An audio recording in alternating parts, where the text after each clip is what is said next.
Hi అండి. Welcome back to my channel Sri Jyothi beautiful home. ఎలా ఉన్నారండి? అందరూ బాగున్నారా? నేను చాలా చాలా చాలా బాగున్నానండి. మీరందరూ కూడా బాగుండాలని మనస్ఫూర్తిగా కోరుకుంటున్నా ఫ్రెండ్స్. ఇంక ఇదైతే ఈవినింగ్ టైం అండి. ఈవినింగ్ టైం అయితే ఇప్పుడు 3:30 ఏమవుతుందండి. ఇంకా పూర్తిగా ఈవినింగ్ ఏం కాదులేండి, ఆఫ్టర్నూన్ టైమేనండి. ఇంక ఇక్కడ మాకైతే ఫుల్ వర్షం పడుతుందండి. సడన్లీగా వచ్చిందన్నమాట. అసలు అంతవరకు ఫుల్ ఎండ పడిందా, చూస్తుండగానే ఇలా ఫుల్ వర్షం పడిందండి. మబ్బులు వచ్చాయో లేదో ఫుల్ వర్షం అయితే పడుతుంది. దాదాపుగా ఒక 1-2 అవర్స్ అయితే ఇలాగే పడిందండి. ఫుల్ వర్షం పడుతుంది. చూసారు కదా, చుట్టూ ఏమీ కనిపించడం లేదండి, అంతలా వర్షం పడుతుందన్నమాట. ఒకేసారి వెదర్ అయితే ఈవినింగ్ లాగా మారిపోయిందండి. మనకి ఎంత ఎండ పడుతుందో అంత వర్షం పడుతుందని అంటారు కదా. దాదాపుగా ఈ ఒక 2-3 డేస్ నుంచి అయితే ఫుల్గా ఎండలు పడుతున్నాయండి. ఎండాకాలంలో అయితే భరించామేమో, కానీ ఈ ఎండలు అంతకంటే ఎక్కువగా పడుతున్నాయి. చూస్తుండగానే ఎండపోయింది, ఇలా సడన్గా వర్షం అయితే పడిందండి. ఇంకా కింద చూసారు కదా, పూల మొక్కలు అయితే చక్కగా వర్షంలో అయితే ఇంకా హాయిగా వాటికి వాటర్ పట్టేసినట్టు అయిపోయిందండి. ఈ మధ్య వర్షాకాలం స్టార్ట్ అయినప్పటి నుంచి పూల మొక్కలకైతే చాలా తక్కువగానే వాటర్ పడుతున్నాము. ఇంక ఇక్కడ మార్నింగ్ అయితే గడపలకి పూజ చేసుకుంటాను కదా, ఇంకా ఫ్లవర్స్ అయితే పెట్టానన్నమాట గడపలకి. ఇంక ఇదైతే నెక్స్ట్ డే మార్నింగ్ అండి. ఇంకా ఈవినింగ్ నైట్ టైం ఏం డిన్నర్ అదంతా పూర్తి చేశాక గిన్నెలన్నీ తోమేశానండి. ఇంకా బౌల్ల స్టాండ్ ఖాళీ లేదనేసి గిన్నెలు అయితే ఇక్కడే బోర్లించేసాను గ్రానైట్ పైన. ఇంక ఇక్కడ నేను ముందు రోజు దోశ పిండి కోసం ఏమేం కావాలో బియ్యం, పప్పు అన్నీ నానబెట్టాను కదా, అదంతా కూడా మిక్సీ పట్టానండి. నేను అదైతే మీకు వీడియోలో చూపించలేదు, నేను ఎలా మిక్సీ పట్టాను అనేది. ఇంక ఇక్కడ ఇది మార్నింగ్ టైం అండి. పిండి అయితే చక్కగా పులిసింది కదా, ఇంకా పిండిని అయితే చూపిస్తున్నానండి. చక్కగా పులిసిపోయిందన్నమాట. కాసేపటికైతే డబ్బా నిండుగా వచ్చిందండి. డబ్బా నిండిపోయింది కూడా. ఇంకా వెంటనే తీసానండి. నైట్ కొంచెం అంటే చల్లగా ఉంది కాబట్టి వెదరు, ఇంకా అదైతే పొంగిపోలేదండి. ఒక్కోసారి అయితే కింద కూడా పడుతుందండి. సో మనం తీసుకునే మినపప్పును బట్టి మనకి పిండి చాలా ఒదిగొస్తుందండి. మనం మంచి మినపప్పు తీసుకున్నాం అనుకోండి, మంచి గుండ్ల లాంటి పప్పు తీసుకుంటే మనకి చక్కగా పిండి ఒదిగొస్తుందండి. కొన్ని పప్పుల వల్ల కూడా మనకి ఇడ్లీ పిండి, దోశ పిండి అంటే వాటి బ్యాటర్ని చూస్తేనే మనకు అర్థమవుతుందన్నమాట. ఇంకా మేము ఎప్పుడు తీసుకునే మినప్పప్పే ఎప్పుడు తీసుకుంటామండి. షాప్లో అదే ఇస్తారన్నమాట మాకు. ఇంక ఇక్కడైతే గిన్నెలన్నీ కూడా ఇక్కడ గ్రానైట్ పైన బోర్లింగ్ చేశాను కదా, ముందు రోజు తోమేసిన గిన్నెలు ఉన్నాయండి. బౌల్ స్టాండ్ నిండుగా గిన్నెలు ఉన్నాయి, అవన్నీ సర్దుకోలేదండి. ఇంకా అసలు ఓపిక లేక సర్లే మార్నింగ్ చేద్దామనేసి అవి అందులోనే ఉంచేసానా. ఇంకా నైట్ తోమిన గిన్నెలన్నీ కూడా ఇక్కడ గ్రానైట్ పైన బోర్లించానండి. ఎలాగో ఇవి కూడా వాటర్ అంతా కూడా పోతాయి కదా, వాటర్ అయితే మొత్తం కిందికి అడిసిపోతాయి. ఇంకా మార్నింగ్ సర్లే బౌల్ స్టాండ్లో వేద్దామనేసి ఇంకా అన్నీ ఇక్కడే వదిలేసాను అన్నమాట. ఇంకా మా పాప లంచ్ బాక్స్ ఇవన్నీ కూడా ఇంక ఇక్కడే ఉన్నాయన్నమాట. స్టవ్ పైన మనకి స్టాండ్స్ ఉంటాయి కదా, అవి కూడా అన్నీ తోమేశానండి. ఇంక ఇక్కడ గ్రానైట్ పైన ఉన్న వాటర్ అంతా కూడా ఇలా నీట్గా తోసేస్తున్నాను. ఎందుకంటే ఇప్పుడు ఇంకా వంట స్టార్ట్ చేయాలండి. మా పాపకి లంచ్ బాక్స్కి అలాగే టిఫిన్ చేయడం ఇంకా పనులు ఉన్నాయి కాబట్టి ఇంకా నేనైతే ఫాస్ట్గా కిచెన్లో ఈ పనులన్నీ చేస్తున్నానండి. ఇంకా వాటర్ అంతా నెట్టేశాక ఇలా ఒక క్లాత్తో అయితే తుడిచేస్తానండి. మనకి చక్కగా పొడి పొడిగా ఉంటుంది. మనం వంట చేసేటప్పుడు కిచెన్లో ఎలాంటి వాటర్ లేకుండా చక్కగా పొడి పొడిగా ఉంటే బాగా అనిపిస్తుందండి. నాకైతే అలా ఉంటేనే ఇష్టం అండి. వాటర్ పడినట్టు వెంటనే తుడిచేస్తానండి. నాకెప్పుడు చేతి దగ్గర ఏదైనా ఒక క్లాత్ అయితే కంపల్సరీ ఉంటుందండి కిచెన్ క్లీన్ చేసుకోవడానికి. ఇంక ఇక్కడ ఈ ఫ్లైవుడ్ అయితే వేసుకున్నానండి. ఇది నేను ఎలా తయారు చేశానో మీకు చూపిస్తానండి, నెక్స్ట్ వీడియోలో చూపిస్తాను. ఏం లేదండి, జస్ట్ మనకి ఫ్లైవుడ్ ఉంటాయి కదండి, మనకి దానికి నేను ఇలా వైట్ కలరు మనకి వాల్ స్టిక్కర్స్ వస్తున్నాయి కదా ఇప్పుడు కిచెన్లోకి కానివ్వండి, మనకి సెల్ఫ్లో వేసుకోవడానికి అలాంటివి స్టిక్కర్స్ వస్తున్నాయి కదా, నేను దీనికి ఇలా ఈ ఫ్లైవుడ్కి అయితే అతికిచ్చేసానండి. చక్కగా అతికించేసాను. మనకి దీనిపైన ఏమైనా ఇలా చూసారు కదా, ఇలాంటి బాక్సెస్ పెట్టుకోవడానికి వెజిటేబుల్స్ కట్ చేసుకున్నవి కూడా దీనిపైన చక్కగా పెట్టుకోవచ్చు అన్నమాట. గ్రానైట్కి ఏం ప్రాబ్లం రాకుండా చక్కగా ఉంటుంది. ఇంక ఇక్కడైతే పిండి నిండుగా వచ్చేసిందండి. ఒక 1 అవర్లోగే పిండి అయితే నిండుగా వచ్చేసింది. ఇంక నేనైతే ఈరోజు మనకి టిఫిన్లోకి కావాల్సినంత దోస పిండి అయితే తీసుకుంటున్నాను. మిగిలిన పిండి అంతా కూడాను ఫ్రిడ్జ్లో పెట్టేస్తానండి. నాకు దాదాపుగా ఇది ఒక 2 నుంచి 3 రోజులు, ఒక్కోసారి 4 రోజుల వరకు అయితే యూజ్ చేస్తానండి. మనకి ఫ్రిడ్జ్లో ఉంటుంది కాబట్టి ఏం ప్రాబ్లం ఉండదండి. చక్కగా ఉంటుంది. మంచిగా మనకి దోశలు కూడా బాగా వస్తాయి. అలాగే టేస్ట్ కూడా చాలా బాగుంటుంది. ఏ రోజుది ఆ రోజైతే మిక్సీ పట్టుకోవడం కుదరదు కాబట్టి మనకున్న పనితో సరిపోతుంది. మళ్ళీ ఇదంతా డైలీ చేసుకోవడం అంటే చాలా ఎక్స్ట్రా పని అయిపోతుంది కాబట్టి ఇడ్లీ పిండి అయినా దోశ పిండి అయినా నేను ఇలాగే ఒక 2-3 డేస్కి సరిపడా ఫ్రిడ్జ్లో అయితే స్టోర్ చేసి పెట్టుకుంటాను. ఒక్కోసారి దోశ పిండితో కూడా నేను ఇడ్లీ పెట్టేస్తానండి. చాలా బాగుంటాయి అలా కూడా. కాకపోతే మనకు ఇడ్లీ రవ్వతో పొంగినంతగా అయితే పొంగవులేండి. ఇంక ఇక్కడైతే నైట్ టైము నేను చిక్కుడుకాయలన్నీ కూడా తుంచేసి పెట్టుకున్నానండి. ఇంకా మార్నింగ్ ఈ పని అవ్వదు కదా, చిక్కుడుకాయలు తుంచడం అంటే చాలా టైం పడుతుంది కాబట్టి. సో నెక్స్ట్ ఇక్కడైతే నేను దోశ పిండిలోకి టేస్ట్కి కావాల్సినంత ఉప్పు వేసుకుంటున్నాను. అలాగే అందులో కొంచెం షుగర్ కూడా వేస్తానండి. నేను ఎప్పుడు దోశలు చేసినా కంపల్సరీ షుగర్ అయితే వేస్తాను. ఎందుకంటే మనకి దోశలు మంచి కలర్ఫుల్గా వస్తాయండి. చాలా బాగా కాలుతాయి అన్నమాట. మంచి కలర్గా కనిపిస్తాయి. నేను వంట సోడా లాంటివి అయితే ఏమీ యూజ్ చేయనండి. నేను జస్ట్ సాల్ట్ వేస్తాను, షుగర్ వేస్తాను, అంతే అన్నమాట. మనకి దోశలు అయితే చక్కగా కాలుతాయండి. మంచి కలర్గా కనిపిస్తాయి అన్నమాట. మనకి హోటల్లో ఎలా ఉంటాయో అచ్చం అలాగే ఉంటాయండి. మా పాపకైతే క్రిస్పీగా ఉండడం ఇష్టం కాబట్టి అలా కలర్ఫుల్గా ఉంటే తను ఇష్టంగా తింటుంది. ఇంక ఇక్కడైతే బాగా పిండిని అయితే ఇలా కలిపేసుకుంటున్నాను. పిండికి అంతా కూడా చక్కగా ఉప్పు అలాగే షుగర్ అంతా పట్టేయాలి కదా, షుగర్ కూడా కరిగిపోవాలి. సో నెక్స్ట్ అయితే ఇక్కడ పిండి ఎంత తడిపేసాను కాబట్టి కలిపేసి పక్కన పెట్టేసుకుంటున్నాను. ఆలోగా నేనైతే లంచ్ కోసం ఇక్కడ చిక్కుడుకాయలు అయితే చక్కగా 1-2 సార్లు అయితే నీట్గా కడిగేస్తానండి. మనకి మార్కెట్ నుండి తీసుకొచ్చే వెజిటేబుల్స్ అయితే ఎక్కువగానే కడగాలండి. ఒక 2-3 టైమ్స్ సాల్ట్ వేసి కడిగామంటే వాటికి చాలా వరకు మందులు కొడతారు కదా అండి. అదంతా కూడా మనకి స్మెల్ రాకుండా ఉంటుంది. చక్కగా నీట్గా ఉంటాయన్నమాట. ఇంక ఇక్కడైతే ఒక 2-3 టైమ్ అయితే నీట్గా కడిగానండి. ఇలా 1-2 సార్లు వాటర్ పట్టేసి ఇంకా బాగా కడిగేసాను అన్నమాట. సాల్ట్ వేసానండి, వాటర్లో సాల్ట్ వేసి కడిగేస్తున్నాను. ఒక్కసారి వేసుకుంటే సరిపోతుందిలేండి సాల్ట్. మరి మనం కడిగే ప్రతి 2-3 సార్లు వేయాల్సిన పని లేకుండా. ఇంక ఇక్కడైతే మళ్ళీ కడిగేసాను కదా, చూసారా. ఇంకా చిక్కుడుకాయలు అయితే కడిగేసాను. ఇంక ఈరోజు అయితే చిక్కుడుకాయ కర్రీ చేస్తున్నానండి. ముందు చిక్కుడుకాయ ఫ్రై చేద్దాం అనుకున్నానండి టమాటా లేకుండా. కానీ మళ్ళీ మా వాళ్ళు ఏమన్నారంటే ఫ్రై వద్దు, నార్మల్ కర్రీలాగా చేయమని చెప్పారు. ఇంకా అందుకనేసి ఇక్కడ నేను చిక్కుడుకాయలు అయితే ఉడికించుకుంటున్నానండి. సో నేను కర్రీ వచ్చేసి అయితే మొత్తం కూడా పచ్చి కారంతోనే వండేస్తానండి. అంటే ఇందులో ఎలాంటి ఎండు కారం వేయను. పచ్చిమిరపకాయలు మిక్సీ పట్టేసి ఇంకా పచ్చి కారం వేసి చేసామంటే చిక్కుడుకాయ కర్రీ చాలా టేస్ట్గా ఉంటుందండి. ఇంక ఇక్కడైతే చిక్కుడుకాయలు అయితే స్టవ్ పైన పెట్టేశాను. అందులో కొన్ని వాటర్ వేసి పెట్టానంటే అవి చక్కగా ఉడికిపోతాయి. ఇంక ఇక్కడైతే నేను వెంటనే వాటర్ని అయితే ఇలా నీట్గా దొబ్బేస్తున్నాను, అంటే నెట్టేస్తున్నానండి. మనకి పొడి పొడిగా ఉంటే బాగుంటుందని. ఇంక ఇక్కడైతే దీన్ని ఏమంటారో అన్నది కూడా తెలియదండి. మొత్తం మీద వెజిటేబుల్ కటర్ అయితే అనేస్తాను నేను. ఇంక ఇందులో పచ్చిమిర్చి అయితే వేస్తున్నానండి. ఇందులో వేసి తిప్పామంటే మనకి అసలు ఎంత చిన్న ముక్కలుగా అవుతాయంటే చాలా చిన్న ముక్కలు అవుతాయండి. మనము మిక్సీ పట్టామంటే మరీ పేస్ట్ లాగా అయిపోతుంది. అలా కాకుండా కొంచెం కచ్చపచ్చగా ఉంటే బాగుంటుంది కదా కర్రీలోకి అనేసి అందులో అయితే మిరపకాయలన్నీ వేసాను. అందులో కొంచెం సాల్ట్ వేసి ఇంకా అదంతా తిప్పేస్తే మనకి చక్కగా నుజ్జు అయిపోతుంది.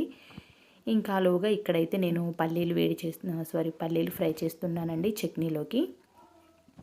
ఇంక ఇక్కడ కొంచెం ఆయిల్ వేసుకున్నాను. ఆయిల్ వేడెక్కాక కొన్ని పచ్చిమిర్చి వేస్తానండి. పచ్చిమిర్చి వేగిపోయాకే ఇంకా పల్లీలు వేయించేస్తాను. ఇంక ఇక్కడ డబ్బాలో చూసేసరికి పల్లీలు అయిపోయాయి అన్నమాట. ఇంకా వెంటనే పల్లీలు తీసుకొచ్చాను. ఇంకా కబోర్డ్లో నుండి అయితే ఇంక ఇక్కడ మనకి పల్లీలు అయితే తీసుకొచ్చాను. ఇదైతే 1/2 kg ప్యాకెట్ అండి. ఇంకా ఈ డబ్బా నిండుగా అయితే పల్లీలు వేసి స్టోర్ చేసుకుంటానన్నమాట.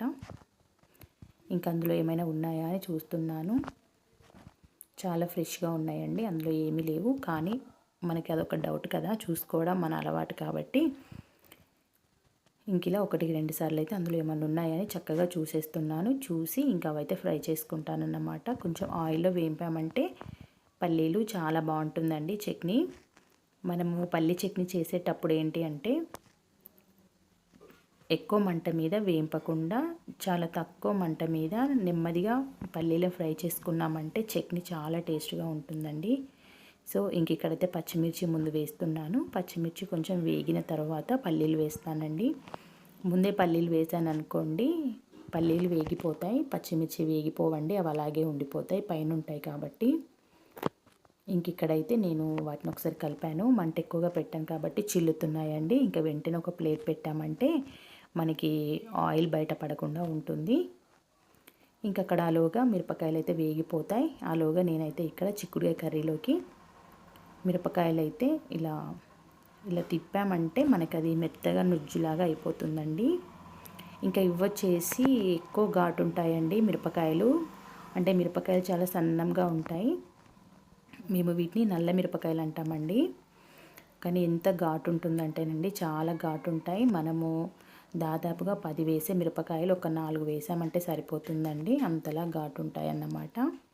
ఇంకా మేమైతే ఎక్కువగా ఈ మిరపకాయలే యూజ్ చేస్తానండి. ప్రతి కర్రీలో కూడా నేను ఇవే యూజ్ చేస్తాను పోపులో వేయడానికి. ఎందుకంటే ఇంకా వేరేవి తిన్నామంటే అవి మాకు అసలు పడవన్నమాట. అంటే నోరు వెచ్చడం లాంటివి, అలాగే కొంచెం మనకి ఏమంటారు పైత్యం లాంటివి, ఇలాంటివి చేస్తాయి కదా, అలాంటివి అయితే మేము దొడ్డు మిరపకాయలు తినమండి. ఎక్కువగా ఈ సన్న మిరపకాయలే తింటామన్నమాట. ఇంక ఇక్కడైతే పచ్చిమిర్చి వేగుతున్నాయి, మాడిపోతాయి అనేసి మళ్ళీ ఒకసారి కలిపేస్తున్నాను. కొంచెం సిమ్లోనే వేపుతున్నానండి, ఎక్కువ మంట పెడితే తొందరగా మాడిపోతాయి అనేసి. లోపలంతా పచ్చిగానే ఉంటాయండి, లోపల వేగవు, పైన మాత్రమే వేగిపోతాయి. నార్మల్గా మంట పెట్టేసుకొని ఇంక ఇక్కడ సిమ్లో వేయించుకున్నామంటే మనకి బాగుంటుంది. చట్నీ కూడా చాలా టేస్ట్గా ఉంటుందన్నమాట. ఇంక ఇక్కడ పచ్చిమిర్చి వేసానండి. ముందు కొన్ని వేసాను, అవి పట్టాక మళ్ళీ అందులోనే మళ్ళీ వేసాను అన్నమాట. మనకి 1/2 కేజీ చిక్కుడుకాయలు కాబట్టి కారం ఎక్కువగానే పడుతుంది. చూసారా లోపల మిరపకాయలు అన్నీ కూడా ఇలా నుజ్జులాగా అయిపోయాయి. ఇంకా అందులో పడేలాగా ఇలా దులుపుతున్నానన్నమాట. చూసారా మనకి ఎంత బాగా ముక్కలు వచ్చాయో, గింజలు కూడా చక్కగా ఉన్నాయండి. ఇందులో సన్న మిరపకాయల్లో గింజలు ఎక్కువగా ఉంటాయండి, వాటి వల్లే ఘాటుగా ఉంటుందన్నమాట. సో నెక్స్ట్ అయితే ఇక్కడ మిరపకాయలు అలాగే పల్లీలు అయితే వేగాయండి. ఇంకా నేను స్టవ్ ఆఫ్ చేసి వాటిని చల్లారబెట్టేసుకుంటాను. ఇక్కడ కర్రీ కంప్లీట్ చేశాక ఇంకా రైస్ కూడా పెట్టేయాలండి. రైస్ పెట్టేస్తే నాకు పని కంప్లీట్ అయిపోతుంది.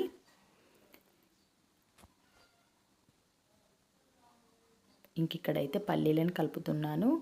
ఇంకా కొంచెం వేగాల్సిందండి, కొంచెం వేగితే బాగుంటుందని మళ్ళీ కలిపేస్తున్నాను అన్నమాట. ఇలా కలుపుతూ ఉన్నామంటే అడుగున ఉన్నవే కాకుండా ఇంకా పైన ఉన్నవి కూడా చక్కగా వేగుతాయి. ఇంక ఇక్కడ చిక్కుడుకాయలను అయితే కింద కొంచెం ఉడికాయి కాబట్టి మళ్ళీ అవన్నీ కూడా కిందికి పైనకి ఇలా అనేస్తున్నాను. సో నెక్స్ట్ అయితే ఇక్కడ చిక్కుడుకాయలోకి టమాటా అలాగే ఆనియన్ కూడా కట్ చేసి వేస్తానండి. ఇంకా అవి కూడా ఉడుకుతాయి అన్నమాట. నేను ఎలా చేస్తానంటే చిక్కుడుకాయ కొంచెం ఉడికిన తర్వాత అందులో ఆనియన్ టమాటా వేసి ఉడికించుకుంటానండి. అవి ఉడికిన తర్వాత అవి కొంచెం ఉడికిన తర్వాత పచ్చికారం వేస్తానండి. పచ్చికారం వేస్తాను, పసుపు వేస్తాను, కావలసినంత ఉప్పు వేస్తాను. సో అవి ఇంకా చక్కగా ఉడికిపోతాయి. ఉడికిన తర్వాత ఫైనల్గా అయితే చిక్కుడుకాయలు అయితే పోపు పెట్టేస్తానండి. కర్రీ చాలా టేస్ట్గా ఉంటుంది. ఇదైతే నేను మా అత్తమ్మ దగ్గర నేర్చుకున్నానండి. నాకు చాలా వరకు వంటలన్నీ కూడా మా అత్తమ్మే నేర్పించిందండి. ఎందుకంటే నాకు మ్యారేజ్ అయ్యాక కొద్ది రోజులకే మా అమ్మ చనిపోవడం వల్ల నేనైతే అసలు పెళ్ళికి ముందు ఏమీ పెద్దగా నేర్చుకోలేదండి, వంటలు కానీ ఏవైనా కూడా. ఇంకా అప్పుడు చదువుకునే పిల్లలమే కాబట్టి ఇంకా పెద్దగా వంటలు అయితే ఏమీ వచ్చేవి కాదు. ఇంకా పెళ్ళికి తర్వాత అయితే అమ్మ చనిపోవడం వల్ల అన్ని వంటలు, పిండి వంటలైనా పచ్చళ్ళైనా ప్రతి కర్రీస్ అన్నీ కూడాను నాకు మా అత్తమ్మ దగ్గరే మా అత్తమ్మే నేర్పించిందండి. నాకు అన్నీ కూడా మా అత్తమ్మ ఎక్కువగా నేర్పించారు. తన వల్లే నేను చాలా రకాల వంటలు నేర్చుకున్నాను. పిండి వంటలు నేర్చుకున్నాను. ప్రతీవి తన తన వల్లే నేర్చుకున్నానండి. తను చెప్పడము, నేర్పించడము, ఏదైనా పొరపాటు చేసినా కూడా ఇలా కాదురా ఇలా చెయ్యి అని చెప్పడం, ఇవన్నీ కూడా మా అత్తమ్మ దగ్గర నేర్చుకున్నానండి. నాకు నిజం చెప్పాలంటే మా అమ్మ తర్వాత మా అమ్మేనండి. సో అన్నీ మా అత్తయ్య నేర్పించింది. ఇప్పుడు ప్రతి వంటలు కూడా నేను ఇలా పర్ఫెక్ట్గా చేస్తాను. ఈ చిక్కుడుకాయ కర్రీ అయితే మా వారికి చాలా ఫేవరెట్ అండి. మా అత్తమ్మ ఇలాగే చేసేది. తను ఇప్పటికీ అంటారన్నమాట, మా అమ్మ చేసిన చిక్కుడుకాయ కర్రీ ఎలా ఉందో ఇప్పుడు నువ్వు చేసిన సేమ్ అలాగే ఉంటుంది అని అయితే అంటారు. ఎందుకంటే నేను నేర్చుకుంది మా అత్తమ్మ దగ్గరే కాబట్టి ఇంకా అదే మనకి ఎవరు నేర్పిస్తారో వాళ్ళ చేతి వాటమే వస్తుందండి నిజం చెప్పాలి అంటే.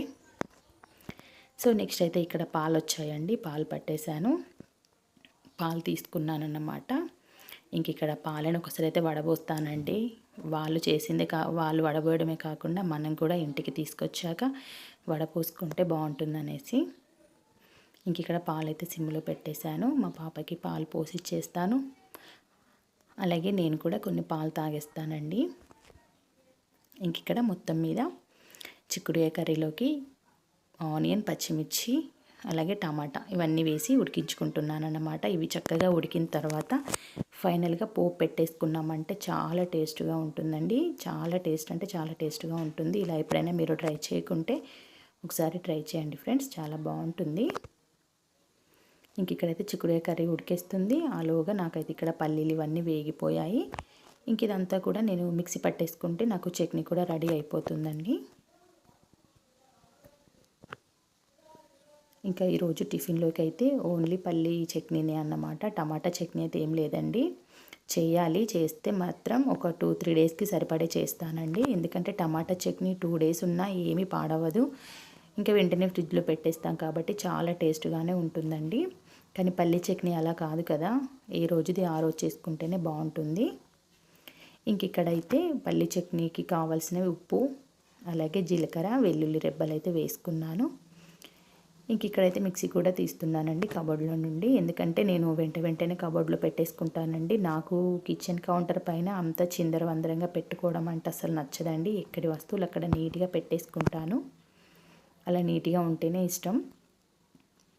సో నెక్స్ట్ అయితే ఇక్కడ నేను చట్నీ పోపు పెట్టుకోవడం కోసం స్టవ్ ఆన్ చేసుకుంటున్నాను. సో మొత్తం మీద అయితే నా వంటలన్నీ కూడా కంప్లీట్ అయిపోయాయండి. ఇంక ఇక్కడ పల్లి చట్నీ కూడా పోపు పెట్టేశాను. చట్నీ కంప్లీట్ అయిపోయింది. నెక్స్ట్ ఇక్కడ రైస్ పెట్టేశానండి మా పాప లంచ్ బాక్స్లోకి, అలాగే మా కోసం కూడానండి. ఇంకా ఒకేసారి వండేస్తున్నానండి ఈ మధ్యలో. ఇంకా ఎందుకంటే ఒక్కోసారి మా వారు ఆఫ్టర్నూన్ టైంలో రారండి. తను వస్తారో రారో తెలియదు కాబట్టి మళ్ళీ నా ఒక్కదాని కోసం ఎందుకు పెట్టుకోవడం అనేసి ఒకసారి రైస్ పెట్టేస్తున్నాను. ఇంక ఇక్కడ పాలు వేడి చేశాను, పాలు పక్కన ఉన్నాయి. ఇంక ఇక్కడ చిక్కుడుకాయ కర్రీ కూడా చక్కగా ఉడికేసిందండి. ఇంక ఇది పోపు పెట్టేసుకోవాలి, టైం పడుతుంది, ఒక 10 మినిట్స్ అలా పడుతుంది. అందులో కొంచెం వాటర్గా ఉందన్నమాట. ఇంక ఇక్కడైతే దోశ బ్యాటర్ చూశారు కదా, ఇందులో ఉప్పు, షుగర్ వేసి ఇంక ఇలా పక్కన పెట్టేశాను, చక్కగా కరిగిపోయింది. ఇంక ఇక్కడైతే ఫైనల్గా దోశలు వేయడం అయితే స్టార్ట్ చేశానండి. ఇంకా చాలా టేస్ట్గా ఉన్నాయన్నమాట.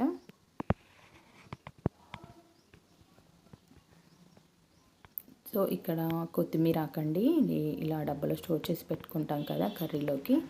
ఇంక ఇక్కడ మొత్తం మీద చిక్కుడుకాయ కర్రీ అయితే పోపు పెట్టేశాను. ఎండుమిర్చి వేసి అలాగే వెల్లుల్లి దంచి వేసామనుకోండి చాలా టేస్ట్గా ఉంటుందండి చిక్కుడుకాయ కర్రీ. మా ఇంట్లో అయితే చాలా ఫేవరెట్. మా అబ్బాయికి అయితే మరీ ఇష్టం అండి. వాడికి చెప్పామనుకోండి ఫోన్లో చిక్కుడుకాయ కర్రీ చేశానంటే నేను మిస్ అవుతున్నాను మమ్మీ అని అంటాడండి. పాపం వాడికి చాలా ఇష్టం. సర్లేరా నువ్వు వచ్చినప్పుడు నేను మళ్ళీ వండి పెడతానులే, నీకు నువ్వు ఉన్నన్ని రోజులు ఇష్టంగా తినేవు అని చెప్తానన్నమాట. సో మొత్తం మీద రైస్ కంప్లీట్ అయిపోయింది, చిక్కుడుకాయ కర్రీ కంప్లీట్ అయిపోయింది, చట్నీ కూడా కంప్లీట్ అయిపోయింది. ఇంక ఇక్కడైతే నేను దోశలు వేస్తున్నానండి. నేను దోశలు వేసి మా పాపకి ఇచ్చేస్తాను, తను తినేలోగా మా వారికి వేసిస్తాను. ఇంకా మా వారికి కూడా వేసిచ్చాక మా పాపకి నేను జడలు వేస్తానండి. ఇంకా ఆడపిల్లలంటే వాళ్ళతో మనకు ఉండే పని ఒకటేనండి, జడలు వేయడం. మా పాపకి జడలు వేస్తాను, తను ఇంకా స్కూల్కి రెడీ అయిపోతుందన్నమాట. మనకి ఆడపిల్లలు ఉంటే ఇంట్లో ఇలాంటి పనులు ఎక్కువగా ఉంటాయి అనుకుంటారు, కానీ ఆడపిల్ల ఉంటేనే ఇంట్లో లక్ష్మీదేవి ఉన్నట్టండి. మనకి మనకి ఆడపిల్ల లేని వాళ్ళకే తెలుస్తుందండి. మనకు అయ్యో ఒక అమ్మాయి ఉంటే బాగుండు అని చాలా బాధపడ్డ వాళ్ళు చాలామంది ఉన్నారు. సో అదొక తృప్తే కదండి. ఆడపిల్లని రెడీ చేయడము, చక్కగా జడలు వేయడము, వాళ్ళకి పువ్వులు పెట్టడం, ఇలాంటివన్నీ కూడా చేయడం చాలా లక్కీ అనిపిస్తుందండి. చాలా అదృష్టం అండి నిజంగా ఆడపిల్ల ఇంట్లో ఉండడం. సో ఇంకా ఇక్కడైతే నేను దోశలు వేస్తున్నాను. ఈ పని కంప్లీట్ అయ్యాక వాళ్ళిద్దరికీ చక్కగా టిఫిన్ పెట్టేసి వాళ్ళని పంపించేసిన తర్వాత ఇంకా నా పనులు నేను స్టార్ట్ చేసుకుంటాను. నేనైతే వాళ్ళని పంపించేశాక నేను కూడా ప్రశాంతంగా కూర్చొని నేను టిఫిన్ చేస్తానండి. టిఫిన్ చేసిన తర్వాతే నా పనులు అయితే నేను స్టార్ట్ చేసుకుంటాను. ఎందుకంటే మన పనులు పూర్తయ్యేసరికి దాదాపుగా మనకి 11 అవుతుంది. ఒక్కోసారి అయితే నాకు 11:30 అలా అవుతుందండి. ఇంకా అంతసేపు కూడా ఏమి తినకుండా టిఫిన్ చేయకుండా ఉంటే మన హెల్త్ కూడా పాడైపోతుంది కదా. సో అలాంటివి ఏమీ పట్టించుకోకుండా మనం ముందుగా మన కడుపులో ఏదైనా ఒకటి వేసుకోవాలి. మనం ఏదో ఒకటి తినేయాలండి. టీ తాగేటప్పుడు తినడమే కాకుండా మనకంటూ మనం కొంచెం టైం కేటాయించుకొని టైంకు టిఫిన్ చేయడము, అలాగే మన వాళ్ళకి కూడా కావాల్సినవన్నీ చేసి పెట్టుకోవడం. మనం హెల్తీగా ఉంటేనే చేసి పెట్టుకుంటామండి, లేకుంటే అసలు కుదరవు. ఇంక ఇక్కడైతే కొంచెం టమాటా చట్నీ ఉందండి, మర్చిపోయాను. మా పాప వారికి సరిపోయింది, మిగిలిపోయిందన్నమాట ఇంకొంచెం.